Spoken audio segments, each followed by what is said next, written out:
Maya stood in the middle of the living room, staring at the letter while rain streaked down the windows. Behind her, the apartment felt smaller than usual, the air thicker. You freed a murderer, but you made a mistake. Now you'll regret this. It wasn't blame. It was accusation. But the second sentence, I wasn't finished with him yet. It wasn't rage. That was interruption. As if someone somewhere had been in the middle of something. As if Kelvin's execution hadn't just been punishment. It had been necessary. A slow breath escaped her lips.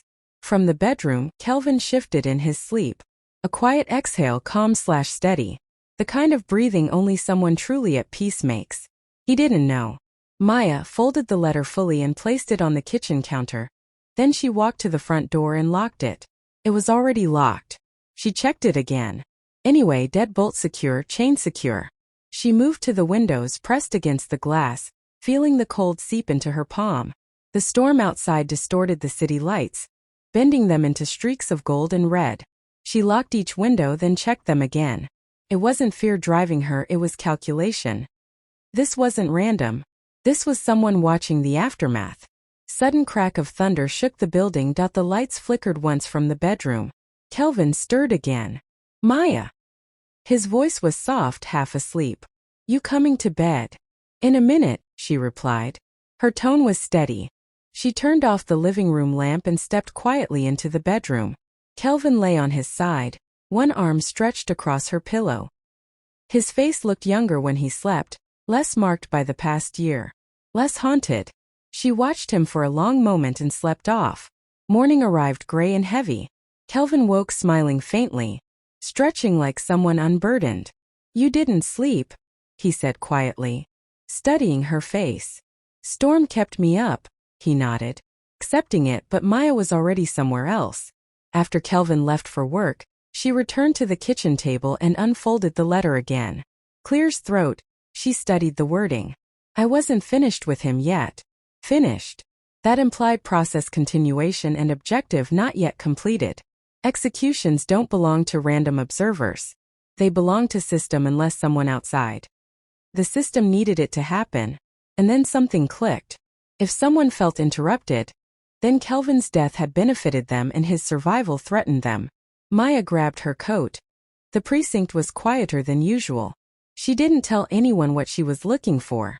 She didn't need permission to access archived evidence logs. She had earned that much. She reopened the case file. Kelvin Kane do homicide convicted vacated. She flipped past the summaries, past the witness statement, past the court transcripts. Her eyes landed on the evidence intake log. Time of emergency call 11:51 p.m. She blinked, looked again, 11:42 p.m. That means the weapon had been processed 9 minutes before emergency services were officially notified. That was impossible. Evidence can't be cataloged before first response arrives, unless it was already in someone's possession.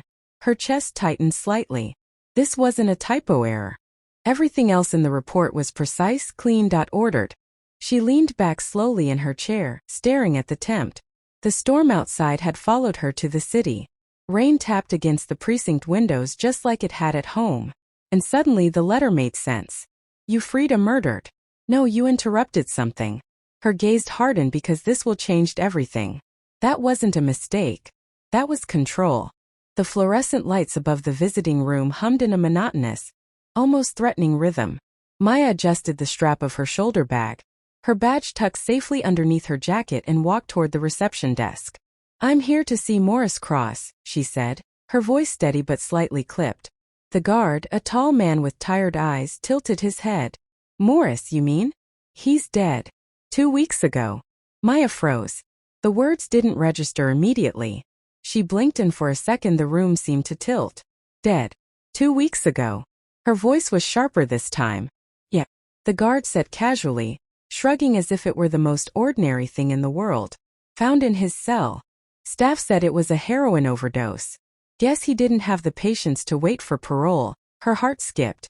Not because she had expected to talk to a convicted criminal who had harmed others, but because of the letter.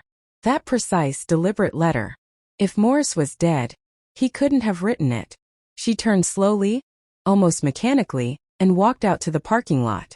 Rain had started again. a light drizzle mixing with the faint mist that hung over the city. She slid into her car, closed the door, exhaled slowly. Questions piled up in her mind like bricks. If Morris didn't write the letter, then who did? Who was still watching Kelvin? Her hand trembled slightly as she reached for her notebook. She opened the folder marked Kane's case homicide. Flipping past the court transcripts and witness statements, her eyes landed on the confession transcript of Morris Cross. Something was off. The answers Morris gave were rehearsed. Words that seemed designed to satisfy, not to reveal truth. Maya traced the lines with her finger, reading the same paragraph 3 times. I went there. I acted out of fear. I didn't plan it. The tone felt artificial, carefully constructed, too neat. Her gaze flicked to the trial summary. The case had been fast-tracked. Too fast. Witnesses rushed. Forensic reports barely reviewed. Cross-examinations that ended in minutes rather than hours. Kelvin's fate had been decided long before the evidence could breathe. Long before he could speak fully for himself. And then she noticed something else. A footnote she had overlooked before.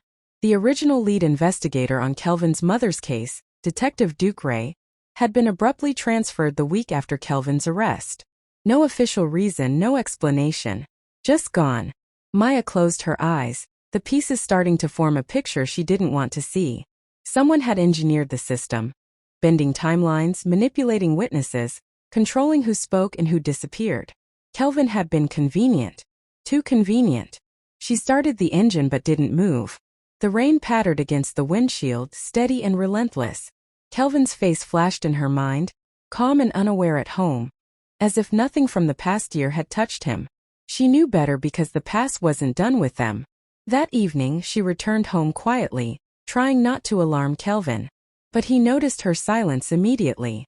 "You've been quiet all day," he said softly, leaning against the doorway. His eyes, wide with concern, searched hers. "I had to go back to the files," she said carefully, dropping her bag. "There are inconsistencies." Kelvin's lips pressed into a thin line. "So it's happening again." His voice was low, almost fearful. "Someone's trying to pull us back into it." Maya shook her head slowly. "I don't know yet, but something doesn't feel right. Morris Cross, he's dead. He couldn't have written the letter. That means," she paused, taking a deep breath. "Someone else still wants you dead." Kelvin sank onto the edge of the couch, running a hand through his hair. For a moment, he looked like the frightened boy he had been when the system had nearly destroyed him. "I thought it was over," he whispered. Maya knelt in front of him, taking Clear's throat, his hands in hers. "It's not over," she admitted. "Not until we know who's behind this. And we will." Maya looked down at Kelvin, his hands warm in hers. And for the first time in days her resolve crystallized. If Morris didn't write the letter, then someone else still wants Kelvin dead. And this time she promised herself she would find out who. Maya sat in the dimly lit office. Kelvin's case file lay open across the desk. A mountain of papers and digital printouts waiting to be sifted through. She had already traced the inconsistencies in the evidence timeline. The rushed confession of Morris Cross and the abrupt transfer of Detective Duke Ray. But the more she dug, the more the trails seemed to point beyond the system itself. She opened Kelvin's mother's financial records. Sparse at first glance, but Maya had learned to read between the lines. Transaction after transaction, one stood out. A formal complaint filed 3 weeks before her death. It was subtle, buried deep in city records. But the words jumped out at her now. "I hereby formally protest the illegal seizure of my property by Sterling Development Group. I request an immediate investigation and protection from retaliation. My family's home and livelihood are at stake. Sterling Mark." The name repeated itself across contracts, property deeds, and corporate filings. Maya's fingers tightened around the pen she had been ideally tapping against the desk. Her pulse quickened. She leaned back in her chair, closing her eyes, letting the memory come forward. Kelvin's mother, fragile, cautious, always careful, had seemed anxious in the weeks before her death. Maya could almost hear the quiver in her voice. "Maya," she had whispered to her in the police precinct years ago. "If anything happens to me, it won't be random." That sentence had seemed like the rambling of someone overworked and overwhelmed at the time. Now it felt prophetic. She flipped through more files. Sterling Development Group wasn't just a company. It was a sprawling empire. tentacles reaching into local politics, finance, and even law enforcement. Maya's eyes narrowed. Each donation record she uncovered to the police department made the hair on the back of her neck stand on end. He wasn't just powerful. He had influence where it could shield him. And more importantly, he could manipulate outcomes. Kelvin had been convenient. And someone powerful had made sure he took the fall. A sudden knock on the apartment door jolted her from her research. Maya glanced at the click. 10:47 p.m. Too late for deliveries. Too early for neighbors. Kelvin's voice called from the bedroom. I'll get it. But Maya shook her head. Something told her it wasn't random. She moved to the door and opened it slowly. A plain manila envelope lay on the threshold. No return address. No markings except for a small precise stamp in the corner. Maya picked it up carefully, her fingers tracing the edges. Inside was a single photograph. Kelvin's jaw tightened when he walked in, alerted by the rustle of paper. Maya handed him the photo without comment. His eyes widened as he recognized himself immediately. The picture was recent. The angle suggested it had been taken from across the street. Him walking alone after leaving office at a legal aid center. Every detail in the photo was sharp. The coat he always wore. The slight slump of his shoulders. The way he looked over his shoulder. They weren't just threatening him. Maya murmured, her voice low but full of weight. They were watching. Kelvin sank onto the couch, his hands gripping the photograph. How long? How long have they been following me? Too long, Maya said, her voice hardening. And too carefully. Whoever did this isn't just angry. They're calculating. They've been orchestrating this from the shadows. Outside, the rain had slowed to a drizzle. The neon reflections of the city bouncing off puddles like fractured mirrors. But inside the apartment, the tension was thick, palpable, a quiet storm that refused to abate. Maya knew one thing for certain. This wasn't just about freeing Kelvin from a wrongful conviction anymore. This was personal. Somewhere out there, Sterling Mark's influence had shaped the world around them. Somewhere out there, someone powerful was observing their every move. And now that someone had taken the first active step, sending a warning, Maya folded the photo carefully, sliding it into her file. She looked at Kelvin, whose eyes were wide unease, and placed a hand on his shoulder. We're not going to hide. Not from him, not from anyone, but we have to be smart. Every move has to be calculated. Kelvin nodded, swallowing the fear that lingered in his throat. He trusted her instinct, but the dread in his chest refused to fade entirely. Maya returned to the desk, opening the files on Mark's company accounts once again. As the city hummed quietly beyond the rain-flicked windows, she whispered to herself almost as a warning to whoever might be listening. They're not just powerful, they're watching, and if we're not careful, they'll decide everything for us. Her eyes narrowed in one last detail in Mark's financials. Repeated donations to precincts. Subtle gifts, favors, given under the guise of civic duty. A man like this didn't need to commit murder himself. He could control the system from the inside, and Kelvin had been a pawn. Maya's jaw tightened. She knew the path ahead would be dangerous, and every instinct in her body screamed that the next move would be crucial. She slid the files shut, glanced at Kelvin again, and whispered into the quiet room. They weren't just threatening him. They were watching. The precinct smelled faintly of old coffee and disinfectant. A sterile scent that usually calmed Maya. Today it did nothing. She sat at her desk, fluorescent lights humming overhead, scanning Kelvin's case file for the 100th time. Rain tapped insistently against the windows. A muted soundtrack to the storm raging in her mind. The forensic timestamps from the cross case were the first thing she pulled up.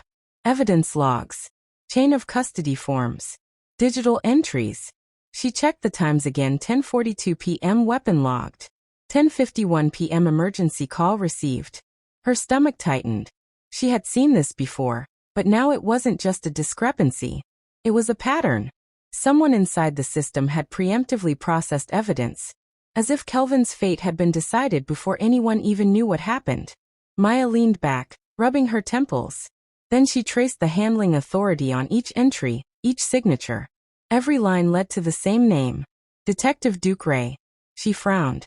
Ray has been the original lead investigator on Kelvin's mother's murder. After Kelvin's arrest, he had been quietly reassigned to another precinct. No official reason, no announcement, just gone. A chill ran down her spine. It wasn't just a transfer. It was a disappearance orchestrated to hide accountability, pulling up the financial audits of Ray over the same period. Unusual deposits, large sums, unexplained timing perfectly aligned with Kelvin's trial. Whoever had controlled the case had been compensated. She leaned forward, scrolling through the spreadsheets. Her hand began to tremble slightly. This wasn't about criminals anymore. This was inside the department. Corruption, manipulation, and influence twisted together, shielding the guilty and framing the innocent. Kelvin had been collateral damaged, a pawn in a system that had been engineered to protect itself. Maya closed the laptop slowly, feeling the weight of betrayal pressing down on her shoulders. She didn't want to believe her own city's police force could be so compromised. But the evidence was irrefutable. At home, tension simmered. Kelvin sat on the edge of the couch, watching Maya move silently through the apartment. "You're pushing yourself too hard," he said quietly. "Going back to the precinct, rechecking evidence, looking into Duke. It's dangerous, Maya. You could jeopardize your career." Maya paused, glancing at him. "I don't care about my career, Kelvin. This isn't about promotions or awards anymore. This is about justice and someone inside the system. Someone who's supposed to protect people use that power to almost destroy you." Kelvin swallowed, running a hand through his hair. "I'm not saying don't do it. I just don't want you to get hurt. I can handle threats from outside, but inside the department," that's his voice trailed off. Fear, worry, and helplessness mixed together in his tone. Maya knelt beside him, placing a hand over his. "I'm not afraid," she said. "Not of Duke, not of Mark, not anymore. We will uncover the truth, and we'll take them down carefully, strategically. That's the only way to protect ourselves." Back at the precinct, Maya opened a new file, one she had avoided for weeks. Sterling Mark, the same man whose influence had shielded his corporate empire, whose donations had quietly infiltrated the police department. She studied his financials, his network, his political connections. Every path led back to him. Every loophole in the system. Every shortcut that had enabled Kelvin's wrongful conviction, traced faintly to Mark's power. Maya picked up the phone and dialed. A number she had memorized, but had never used. The line clicked once. Then Mark's calm, controlled voice came through. "Yes." Maya's jaw tightened. She spoke slowly, deliberately, every word measured. "Mr. Mark, I'd like to request a private meeting. There are discrepancies that need clarification." There was a pause on the other end, a subtle shift in tone, the faintest hint of amusement, almost respect. Then he said, "Very well. I'll see you tomorrow alone." Maya hung up, heart racing. She knew the risks. She knew she was stepping into a world where power and influence could bend reality. Duke was just the beginning. Mark was the architect. Kelvin entered the room quietly, watching her with concern. "You've made a move," he said softly. "I have," Maya replied. Her eyes were streetly. "And we're not stopping until the truth comes out. No matter who's behind it." The rain continued to fall, washing the city streets and streaks of silver inside. Maya's mind raced, plotting, anticipating. She had crossed the line into danger, but she had no choice. The system had protected itself for too long, and now she was about to expose it. Night had fallen hard over the city, thick clouds swallowing the moon. Maya's boots crunched over gravel and broken concrete as she led Kelvin through the skeletal framework of the unfinished construction site. Steel beams jutted into the sky, shadows falling in jagged angles under the faint light of portable flood lamps. The air smelled of wet cement and rusting iron. Kelvin's hand gripped hers tightly. "Are you sure about this?" he whispered. His eyes scanned the darkness, nerves taut. Maya nodded, voice calm but sharp. "We have to confront him tonight." Ahead at the far end of the site, a solitary figure leaned casually against a steel beam. Sterling Mark. The glow of the floodlight hit his face, just enough to show that perfectly composed smug expression. He was calm, poised, a predator confident in the safety of his territory. "Maya," he said smoothly, straightening. "And you must be Kelvin Kane. I've heard so much about you." Kelvin's jaw clenched and Maya's pulse quickened. Mark's presence radiated authority. Yet there was something else beneath that polish. A faint trace of amusement, like he already knew the game. We need answers, Maya said, stepping forward. Her voice cut through the night. About my investigation, about the threats, and about you. Help me, lady. Mark smiled faintly. I see. You think everything that happened was personal, but Kelvin was convenient, nothing more, a tool, a variable. The system worked perfectly until now. Lace's hand tightened on hers, heat and anger rising in his chest. Convenient. You destroyed my life. Mark shrugged in almost theatrical gesture. Life. The law? Convenience is often misunderstood as the air seemed to compress around them. She stepped closer, the distance narrowing. Every instinct screamed caution. Then a sharp crack. The world erupted. A gunshot rang out, deafening against the steel beams. Mark dropped instantly, a look of shock frozen on his face. Kelvin stumbled back, grabbing Maya from the shadows. A figure emerged. Detective Ducray. His face was grim, eyes cold, gun still smoking in his hand. It had to be done this way, Duke said, voice low and cutting. I built the case. Every line of evidence, every timeline. Kelvin was a scapegoat. Mark paid for it. Everything, every detail orchestrated. Maya's mind raced. The chain of corruption, the early evidence logs, the sudden transfer, all pieces now clicked.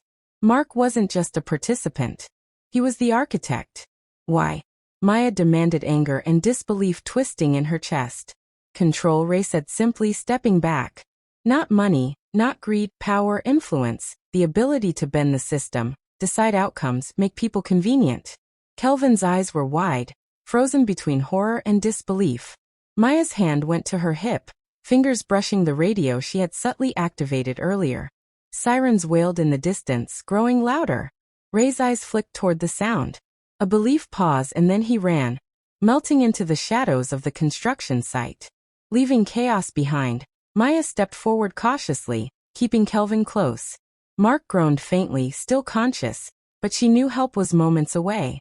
The night had shifted. The predator's mask had fallen. The system's deception had been exposed. The siren screamed closer, flashing lights slicing through the darkness. Maya watched haze disappear into the night and whispered almost to herself. It was never just about money. It was about control. The morning sun filtered softly over the city, washing the streets in pale gold. Detective Ray had been arrested attempting to flee across the state border. News outlets covered the scandal with relentless fervor.